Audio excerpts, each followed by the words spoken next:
Ladies and gentlemen, whenever in Israel I mention I'm a philosopher of science, one of three things happens. Either people think I'm a beggar, or people think I'm a terrorist, or they respond by saying, genuinely, I once had a professor giving lectures in philosophy of science, and this extraordinary professor in philosophy of science left a lasting impression on her students, her knowledge, her personality, and her teaching. And it's this extraordinary professor who is going to speak today here. We are delighted and honored to welcome Professor Yemima Ben-Menahem from the Hebrew University of Jerusalem in Israel. Professor Ben-Menahem is, by all measures, a most distinguished scholar. She is last year's recipient of the Israel Prize, the highest award for cultural and intellectual achievements bestowed by the State of Israel. An incredibly prolific thinker, she made significant contributions to the philosophy of science and the philosophy of physics, in particular on inter alia, conventionalism, causation, probabilities in physics, laws of nature, the interpretation of quantum mechanics, rationality, and the philosophy of history, Wittgenstein, Quine, and Poincaré. Two outstanding works, and in light of their number, I can only mention a handful of them, include an extraordinary monograph on conventionalism from Poincaré to Quine at Cambridge University Press from 2006. It impressed me so much that I decided to spend the current stage of my career pursuing the themes she elaborates in that book.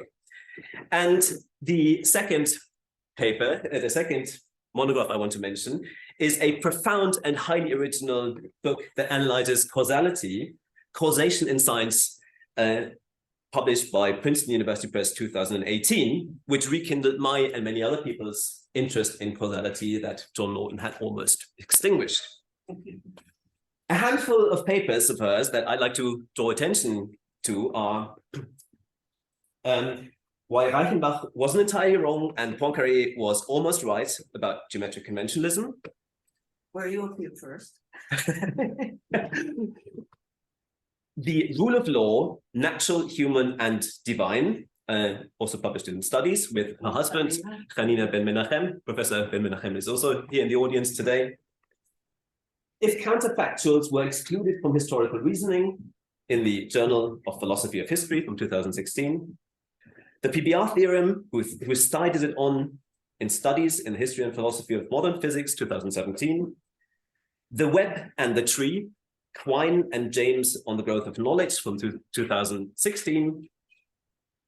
After studying physics, mathematics, and philosophy of science at the Hebrew University of Jerusalem, she obtained her PhD in 1983 under Hilary and Mark Steiner on a thesis on paradoxes and intuitions, also at the Hebrew University of Jerusalem.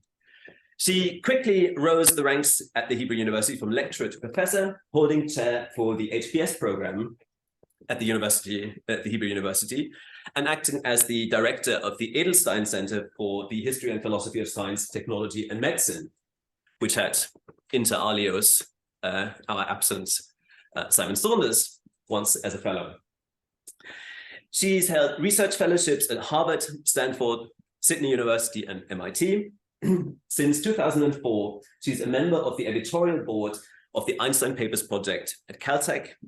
She has served as the curator of an exhibition of Newton's manuscripts, and she's been on the editorial board, an editorial board member of the Western Ontario series in philosophy of science, the journal Hopos, and the Academy Press of the Hebrew University, and en passant, founded the journal Aleph, Historical Studies in Science and Judaism. She's edited several volumes known to many of you, amongst them Probabilities in Physics with Himmel, or last year, Rethinking the Concept of Laws of Nature. Today, however, our topic is going to be lawlessness. Thank you very much, Yemima, for being here. We are privileged to have you here. Thank you very much. made me blush and perhaps even more nervous than I was before this introduction. It's not a very good idea to start with an apology, but I have to apologize for this yellow color that you see over there. Oliver is my witness that it looks different on my screen. It's not the color I chose. Okay, so thank you. So my talk is really going to have 4 lectures, 4 parts. I hope I can get through all of them. The first part is not really an introduction. It's part of the talk.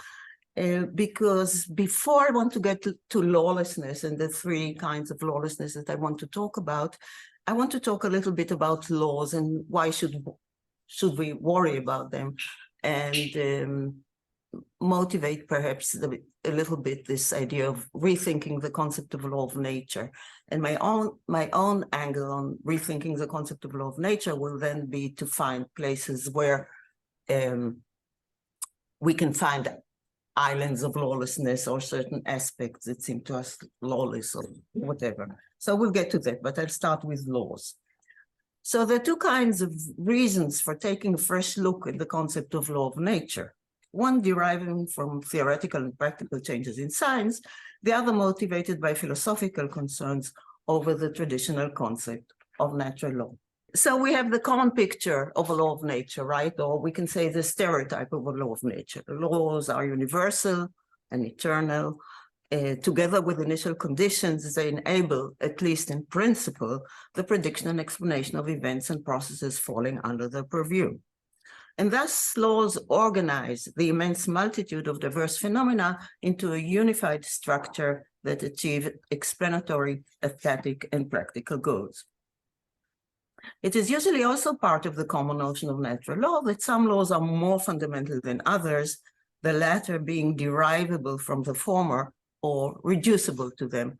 And this really connects with last week's talk about principles and whether they are more fundamental than less general laws. And the structure of science is thus believed to be hierarchic, with the most fundamental laws serving as guidelines for the construction of new theories applicable to new territories, but still abiding by the old regime of laws.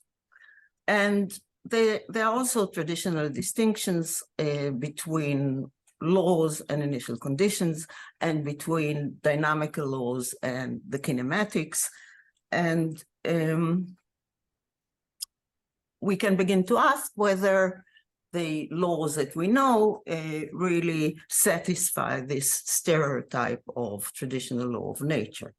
So first, universality. Are there any universal laws? So I think your thesis, Patrick, among other writings, struggled with the problem of conservation of energy, for example, in general relativity. So it's a big question whether they are, whether the law that we thought to be most general and most universal are really so. There are problems in quantum mechanics, of course. These are all problems that are in the book, but that other people have written about. I'm not going to go into them in the talk later.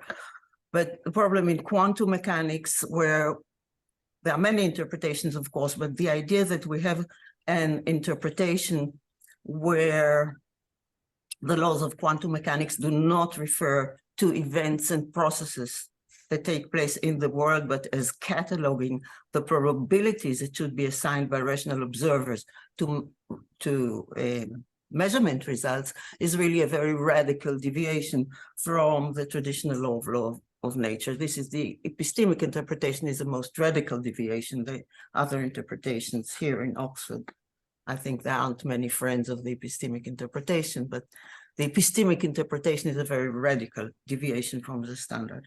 Then these, the status of laws as truth out there on the one hand and their predictive utility on the other have come apart in theories such as care theory, where due to the complexity of the equations, predictability may fail, even when the processes themselves are taken to obey strict laws. The hierarchic structure of science might be called into question due to the possibility of structuring the same system of laws in various ways. And so I think the first part of that comes after the second part of the talk will be relevant to this point, whether the hierarchy is really fixed. The traditional distinctions between initial conditions and the laws, and as well as a distinction between kinematics and dynamics and kinematics, have also been called into question. And the most important problem, perhaps, and I think Patrick's work and the work of others here may be relevant to that. And I should mention my colleague, Mark Steiner, my late colleague, Mark Steiner, in that respect, in his book on the applicability of mathematics as a philosophical problem, the very distinction between the physical content of a theory and the byproducts of its mathematical representation proves to be a thorny problem, aggravated in particular by gauge theories. And again, this is very, very relevant to conventionalism, because if we discover that convention is only about how to represent a theory and not about the theory itself, then the problem, or part of the problem about conventionalism, disappears. And finally, science has reached the point of confronting the baffling question regarding the origin of laws. This final question leads from scientific concerns to philosophical ones, the latter setting off not from any particular development in science, but from the very meaning of the concept of law. And people have been worrying about this problem for a long time. Because you see, in the religious context of the scientific revolution, laws could be taken to be legislated by the divine creator, perhaps used by him as a blueprint for the creation of the world. But even before the scientific revolution, and this answer does not appeal to many of us today, but even before the scientific revolution, even before the concept of law of nature became so central, people have worried about this analogy between laws, human laws, legal laws, and laws of nature. So here, for example, is Suarez. Francisco Suarez, you have the dates up there. For those who don't see the slide, 1548 to 1617. And he says the following: for the present, we refer by the expression natural law, not to that law which dwells in mankind, but rather to that which befits all things in accordance with the inclination imparted to them by the author of nature. This acceptation of law is therefore metaphorical, since things which lack reason are not, strictly speaking, susceptible to law, just as they are not capable of obedience.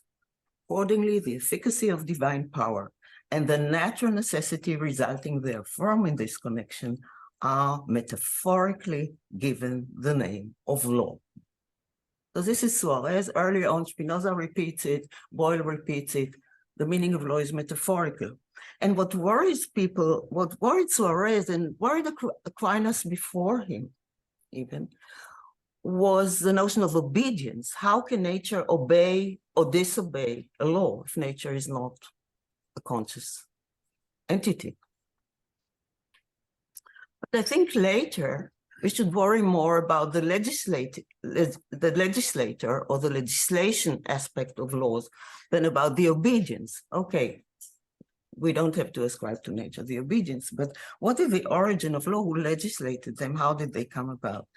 And you would think, one would have expected that with secularization, the question would be considered more pertinent. Could one retain the concept of law of nature while abandoning faith in God as the author of these laws?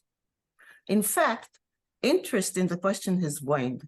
The more closely science became associated with the endeavor of discovering laws, it seems, the less its practitioners stopped or still stop to worry over the precise meaning of the concept of law. And I find this puzzling.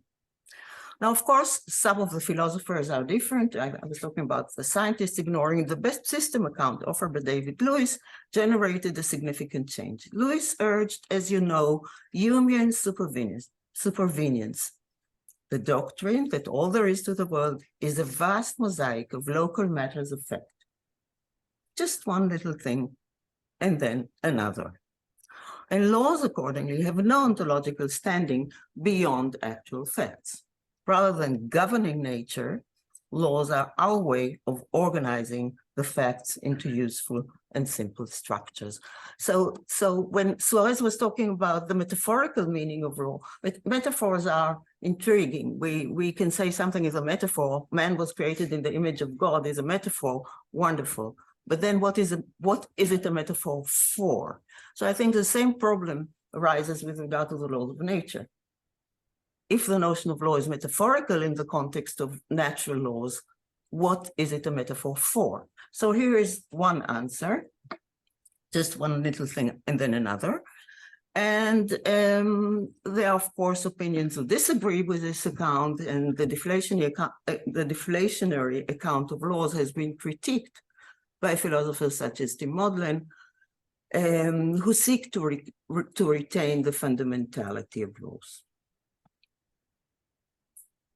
The question regarding the origin of laws is perhaps more pressing for those who see laws as more fundamental than individual facts, but it should be a matter of concern to the proponents of human supervenience as well. And this is because there are some difficulties with human supervenience, such as possible subjectivity in choosing the best system, and relying on some strange regulative ideas such as nature is being kind to us, and that's why we're going to converge, all of us converge in the same theory. I'm reminded of Peirce, fated to agree in the long run. And Gordon Bellett has a very nice dialogue in this volume on rethinking the laws of nature, where he exposes some of the problems with human supervenience. So I think the question of where do the laws come from should bother Lewisian, or proponents of the Lewisian account as well. But in general, I think scientists are more friendly to the concept of law than the Lewisian camp. And we can see that if we think of Richard Feynman, for example, because the explanatory ambition of science is known to extend beyond the explanation of facts to the explanation of laws. And as Richard Feynman put it, in the further development of science, we want more than just a formula. First, we have an observation, then we have numbers, then we measure, then we have numbers that we measure. Then we have a law which summarizes all the numbers. But the real glory of science is that we can find a way of thinking such that the law is evident. And this is not very different from Leibniz, who distinguishes particular facts from general principles and urges that only the former could be explained mechanically, that is, a fact. The latter requiring some logical or theological grounding, such as principle of sufficient reason. And Feynman's sentiment has been shared by others, for example, Herman Weil. I can skip that. So there may, of course, be disagreement about this concept of self-evidence. The real glory of science is to show that the laws are self-evident. But clearly, whenever a claim, a law, a principle, a theorem, an axiom is considered to be self-evident or a priori or necessary, I don't distinguish these concepts here, the question about its origin or explanation no longer arises because it's self-evident, right? Has science as we know it, however, justified the expectation of rendering its most fundamental laws self-evident? If it has failed to do so, as most present-day physicists would probably concede, I certainly think so, then the explanatory challenge, either if still pursued in the hope of reaching the goal of self-evidence, or if a different kind of explanation is being sought, should continue to engage us. And two polar positions suggest themselves. One points in the direction of finding a fundamental law or principle from which all other laws follow. And another points to a primordial lawless state of affairs from which the laws have emerged. And I don't want to use emergence in any mystical sense of the term, just mean that we can derive the law from some lawless situation. In principle, either one of these options could obtain the ideal of self-evidence, albeit in different ways. The former, that is a fundamental law, if successful, could produce a self-evident fundamental law. And the latter, if successful, could demonstrate that the lawless situation is bound, as a matter of mathematical necessity, say, to lead to the emergence of laws. And naturally, each of these options also faces difficulties. On pain of regression, the fundamental principle sought by the former option, a fundamental law, cannot be just another law of physics. What could it then be? And here again, there are different possibilities. If the fundamental principle turns out to be a purely mathematical one, the goal of self-evidence would be achieved, but the difference between physics and mathematics would be blurred or even erased. And this way leads to Pythagoreanism, and not everybody likes Pythagoreanism. So if that is unsatisfactory, one could perhaps opt for a third kind of principle, neither an ordinary physical law nor purely mathematical one, perhaps a philosophical principle of the kind that Kant deemed transcendental, that is a principle that every research program and every method of investigation must presuppose. And although it is not too difficult to come up with conditions necessarily presupposed by scientific practice, for example, reliability, intersubjectivity of observation, it is rather difficult to see how any specific laws could be derived from such general principles. And so these problems, as you know, were very much on the mind of John Archibald Wheeler, who really moved from a position that he called daring conservatism about laws to the famous law without law position.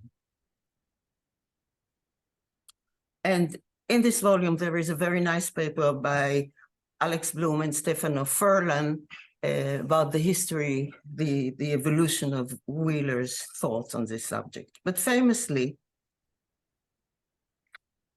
Wheeler says, are we then to believe that all of physics will one day be expressed in one or more beautiful equations, chiseled as it were on a tablet of granite, and standing there from everlasting to everlasting? Much thought, many discussions, and long study lead me to the directly opposite direction. All of physics, in my view, will be seen someday to follow the pattern of regularity based on chaos, or law without law. And chaos here, it doesn't mean in the technical sense of chaos theory, but just disorder, lawlessness. And quantum phenomena to him are a primary example of that sort of thing. And the other important example for him is collapse.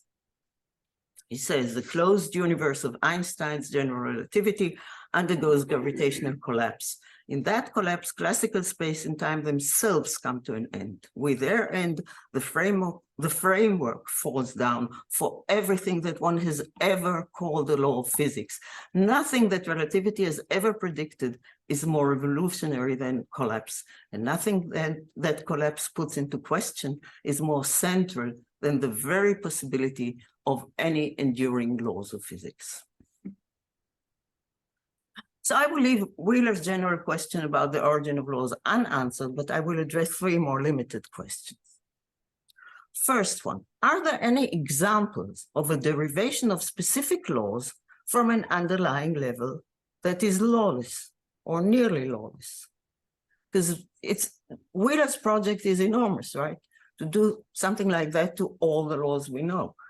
But do we have any example that is in that direction at all? That's a very question, briefly. So you're not considering one to encompass the Humean kind of laws? It's completely separate. You wouldn't consider a realization of one.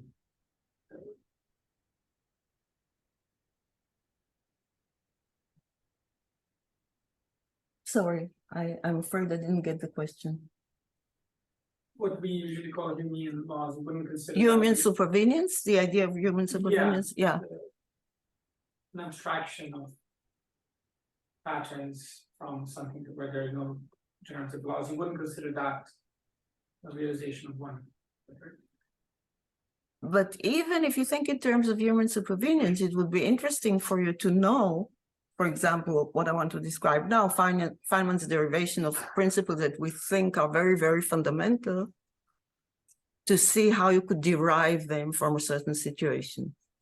It would still, I think, be interesting for someone who believes in human supervenience. But as I said, I think the problem is more pressing for those who see laws as fundamental. Where do they come from? And if you think in terms of human supervenience, you're going to have other problems, like how do all these different ways or different possible ways of organizing the facts converge, or what makes us confident that they will converge on one theory will be worse. So there is another set of problems that is more pressing for human supervenience. But I think that even when you believe in human supervenience, you would want to know which laws are more fundamental than others. For example, think of laws of grammar. We're really going into the discussion. Think of laws of grammar. It would be interesting. They are certainly man-made, right? Nobody thinks that the laws of grammar are chiseled on a table of granite, as Wheeler put it, right? So they are man-made, but it would be still very interesting to know whether some of them are more fundamental, appear in all languages, and this sort of thing. So I don't think the Lewisian camp can completely dismiss questions about which laws are more fundamental than others.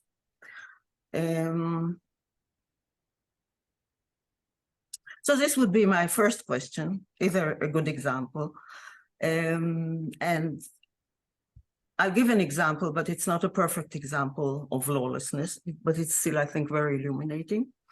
The second question would be, could lawful behavior under one description of phenomena turn out to be lawless under another description of the same phenomena? And the third question will be, does determinism guarantee lawfulness? So law from lawlessness. And my example is Feynman's derivation of the principle of least action. So a mechanical system moving under the influence of conservative forces takes a path for which the action has an external point, a minimum or maximum. More accurately, the system takes a path such that for a small variation of the path, the first order change in the action vanishes.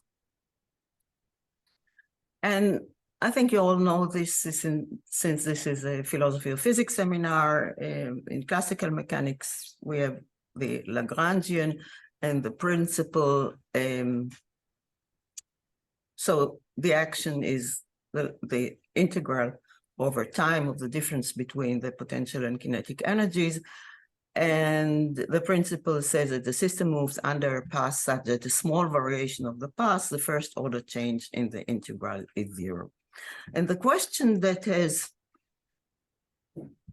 bothered philosophers with regard to that principle, or sometimes satisfied philosophers with regard to this principle, was its teleological appearance, because the very notion of path, if you think of it, really insinuates some kind of intention. What does it mean for a system to choose a certain path? Does it know the endpoint that it wants to reach? So that there is, it's very anthropomorphic on the face of it to speak about a certain privileged aristocratic path that the theory would choose, as it were. So there was this appearance of teleology, which disappeared fairly early on in the 18th century, because it was realized by people like Lagrange himself that the teleological and causal formulations of mechanics are equivalent, that Newton's differential formulation, which satisfies our causal intuitions, and the integral formulation of the least action principle, which ignore them, are in fact equivalent. But still, as late as 1937, Max Planck wrote that the principle of least action introduces a completely new idea into the concept of causality. And instead of the efficient causes, we get the causa finalis, for which inversely the future, namely a definite goal, serves as a premise from which there can be deduced the development of the processes which lead to this goal. So I think this is an unfortunate formulation, but anyway, it's strange that in 1937, after everybody has realized the equivalence already, we still get this worry about the teleology, or as I said in Planck's sense, perhaps satisfaction with this teleology. Although, in all fairness, we can ask, if the two formulations of mechanics are indeed equivalent, could it not be argued that the causal levels being a mere superstructure atop a teleological level was just as possible as the reverse? So we used to say, well, it has this teleological appearance, but it sits on a robust causal level. But if they are equivalent, we can reverse a picture and say that the causal level sits on top of the teleological level. So I think that in quantum mechanics, Richard Feynman actually managed to dispel the spell of teleology completely in his path integral approach to quantum mechanics. A caveat that I should mention right at the beginning, I'm not saying that the path integral and the mathematics behind it are really a true description of reality. I mean, very few people would be realists about the path integral approach in all its mathematical details, but I want to say that it's a proof of possibility, in a sense, of the derivation that Feynman miraculously achieved. So Feynman was looking for a way to formulate quantum mechanics in terms of the Lagrangian rather than Hamiltonian formulation. And a visitor to the States told him about an obscure paper by Dirac. Dirac wrote this paper in 1933, the Lagrangian in quantum mechanics, and it appeared, curiously, in Physikalische Zeitschrift, the Soviet Union. So not many people read this paper, and very few knew about the possibility of rewriting quantum mechanics in the Lagrangian formulation. But this postdoc student told Feynman about it in the pub or in a tea party or whatever. And Feynman went home, and the next morning the student came to his office, and in front of his astonished eyes, Feynman, well, this is a story at least, derived all of his quantum mechanics up to the Schrödinger equation using Dirac's idea.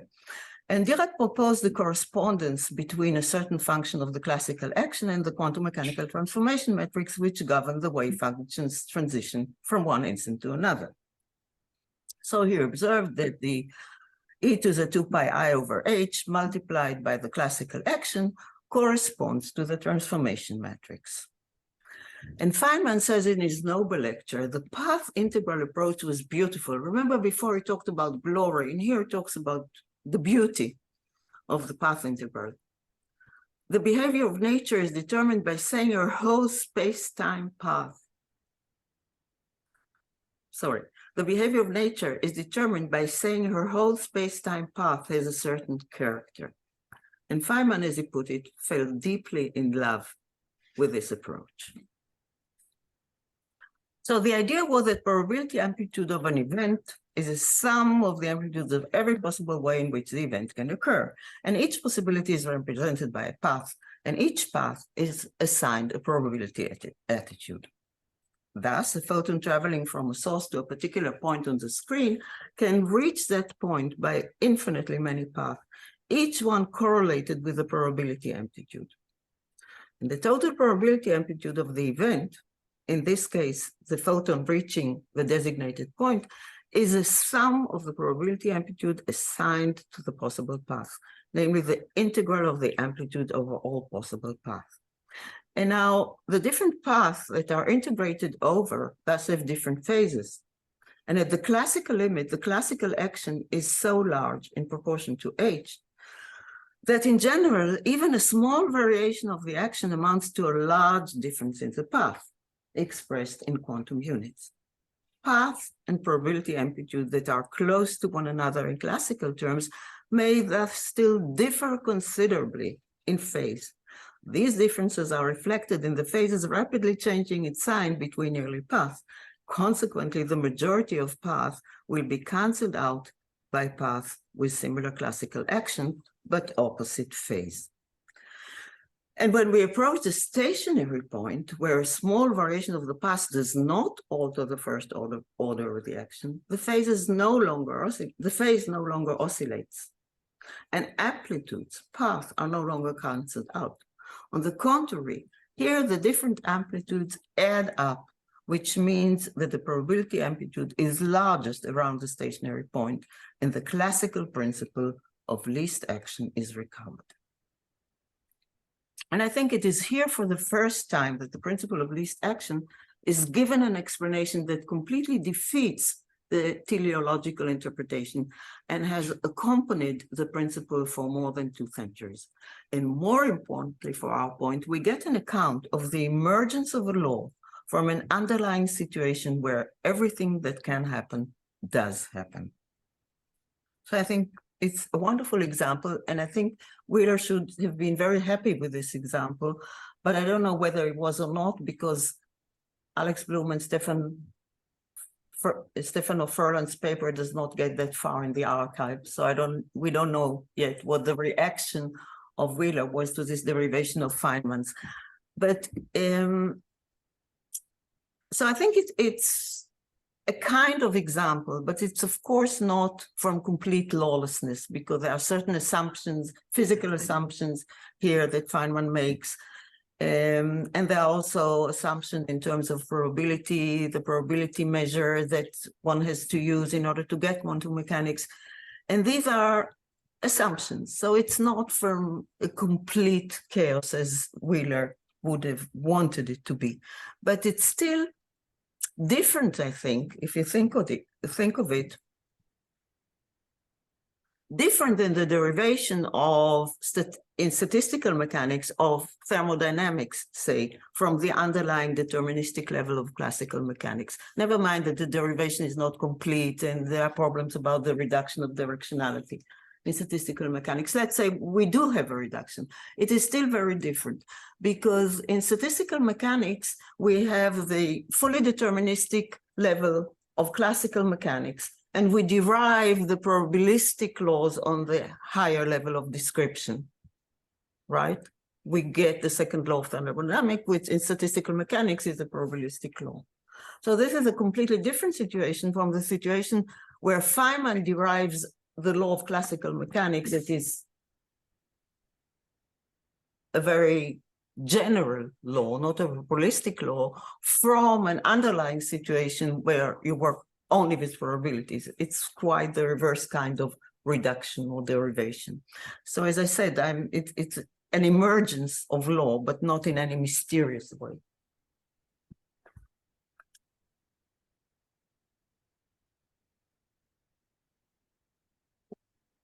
Oliver, how am I doing with time?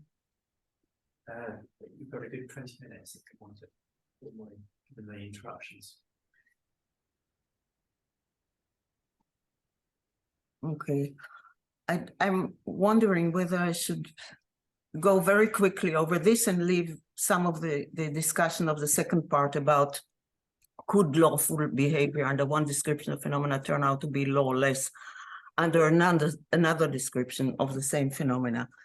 So I'll do it very quickly so that I leave enough time for the last part, which is perhaps the most controversial.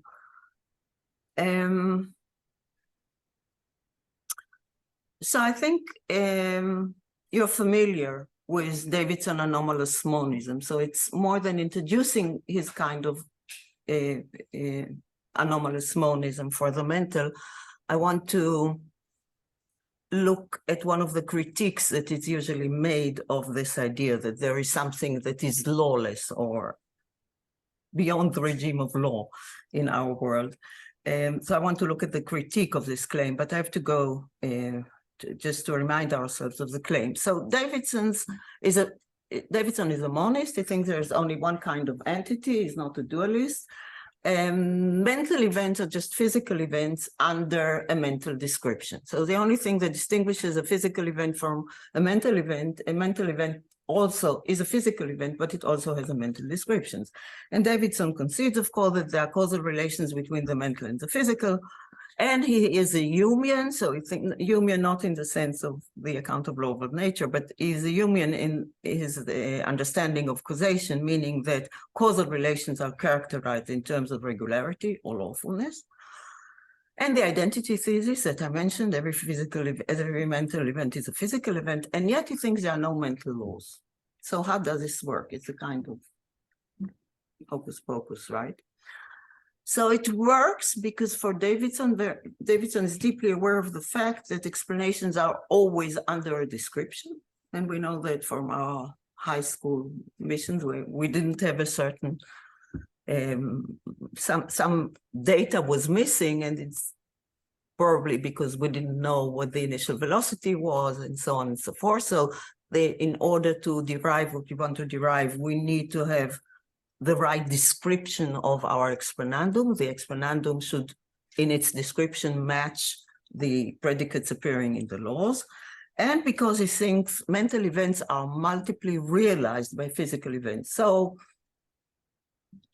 being very interested or being in a position of excitement, nervousness, whatever, is realized by different physical events in different human beings or different creatures in general, if we're talking about fear.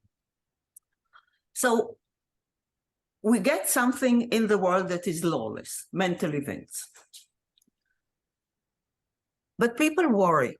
And why do people worry? Because they think that the danger here is downward causation, or interference with the physical closure of the fundamental level. So, big stop sign. We cannot go there. There cannot be something that is lawless in Davidson's sense, because we're going to get downwards causation.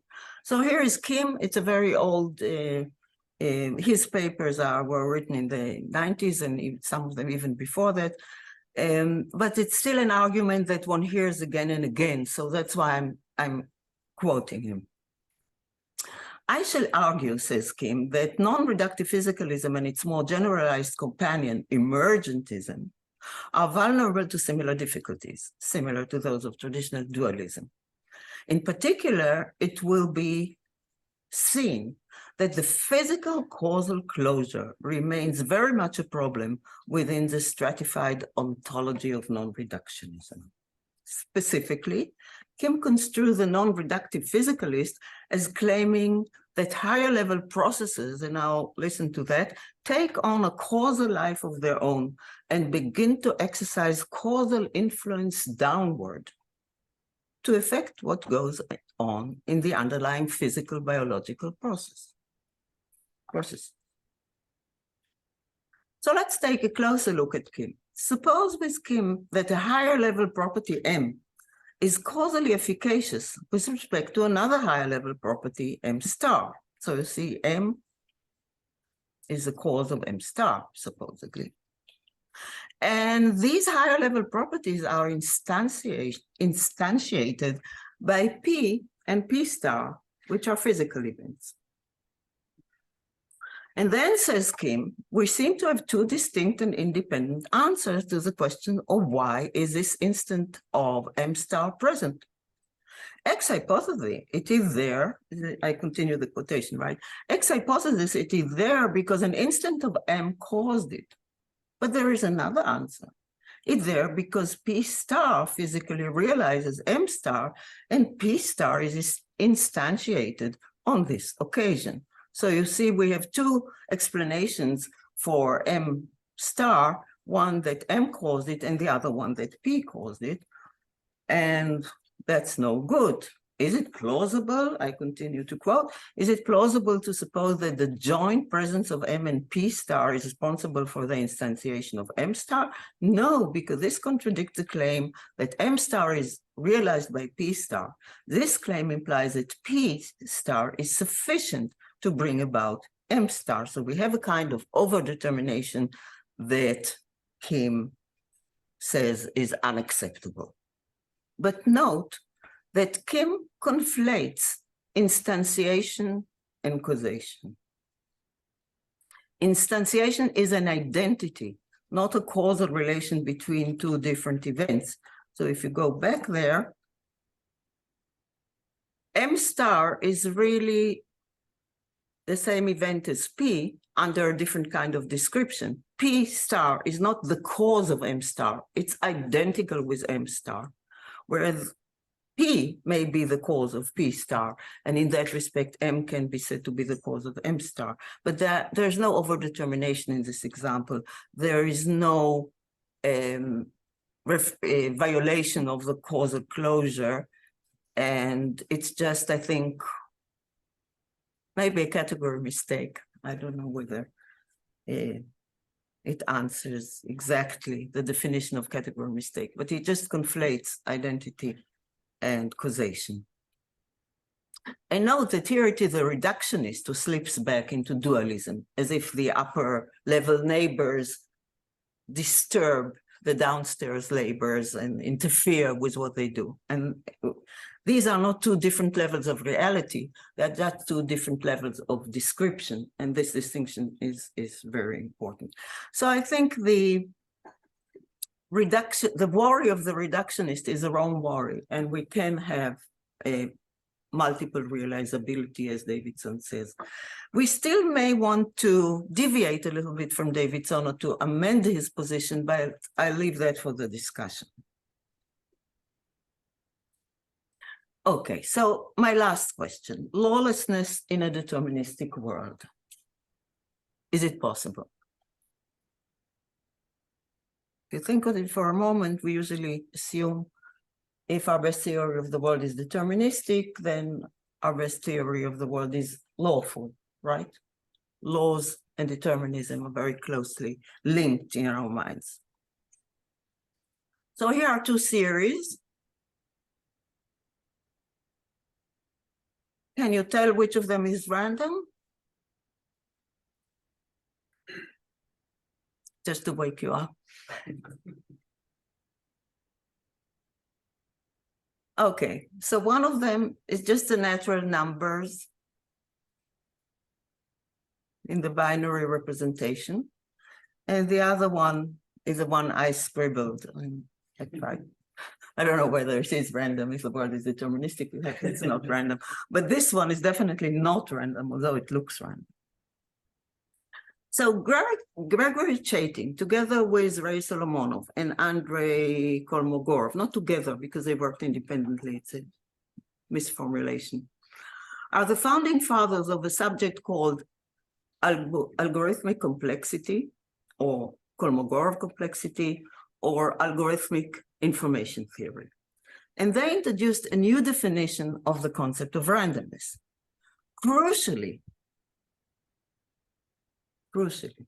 the definition seeks to characterize a series, something that is an inherent characteristic of the series, rather than the process by which it was produced. So usually when we think of chance, we say, was it created by chance? We flip the coin, is it a random process, is it a chance process?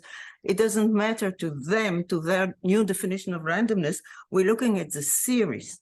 If I got a certain series and it turned by flipping a coin, and then I got the binary representation of the natural numbers, I would say, wow, how is that possible? Is it still different from any other series, which has exactly the same probability, but is so different from this orderly representation of the binary numbers? So they said, let's distinguish the two things. One idea of random, one concept of chance and randomness is how do we get it? Was the process by which we got it a causal process or random process? And the other thing is really to characterize the thesis.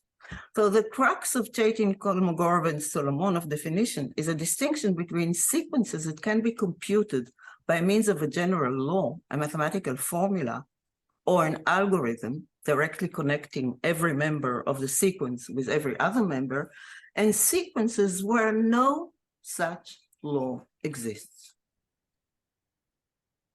The latter are the random ones. So when a law exists, say the law of characterizing the sequence of even numbers, xn equals 2n, it supplies a formula, a shortcut that enables the calculation of every member, in principle, an infinite number of members. And similarly, we can reproduce a series by means of a law. Say we want to send a certain message. So we want to tell the person on a distant planet what the series is. So of course, for finite sequences, we could always reproduce a sequence by listing its members. And the question is therefore whether there is a law that is more economical than such a list, a law that compresses the sequence and enables calculation of its members rather than listing them one by one. And these ideas have been further refined by quantifying information so that we think of the amount of information contained in a sequence in terms of the number of its bits, each one of which represents a choice or a decision between two equally probable possibilities, and the complexity of a sequence as a number of bits required to reproduce it. And randomness is then defined in terms of complexity. A sequence is random if the minimum algorithm that reproduces it is of approximately the same complexity as the series. And it has been shown that random sequences exist. Indeed, for sequences of a not too small length n, the random ones by far outnumber the non-random ones. And yet, while it can be shown that a sequence is not random by finding an algorithm, randomness cannot in general be demonstrated. And the impossibility is related to the other limit theorems, Turing, Church. And Chaitin says, in a nutshell, maybe typical modesty, but you know, in a nutshell, Gödel discovered incompleteness, Turing discovered uncomputability, and I discovered randomness. That's the amazing fact that some mathematical statements are true for no reason. They're true by accident. So I think this is a stunning idea. And the applications. The definition of a randomness of a sequence, we have stressed, is independent of the process that generates a sequence, allowing for non-random sequences generated by chance. So I could flip, the probability is extremely low, but I could flip a coin and get some ordered series of numbers, right? But it is thus natural to raise the question of whether the opposite situation also obtains. And this was my question. Could random sequences be generated by a deterministic process? So could we have determinism and lawlessness, determinism and randomness? And surprisingly, the answer is positive. And one of the examples can be found in the game of life that John Conway invented in the 70s. And unfortunately, he, like my dear colleague Mark Steiner, whom I mentioned in the beginning, both of them died at the beginning of the pandemic of COVID. So here's the game of life. There is a grid and we can play the game, and there are dead cells, there are live cells. Many of you perhaps have already played with this entertaining game and trying to find patterns in it. The game, for those who don't know the game has very simple laws.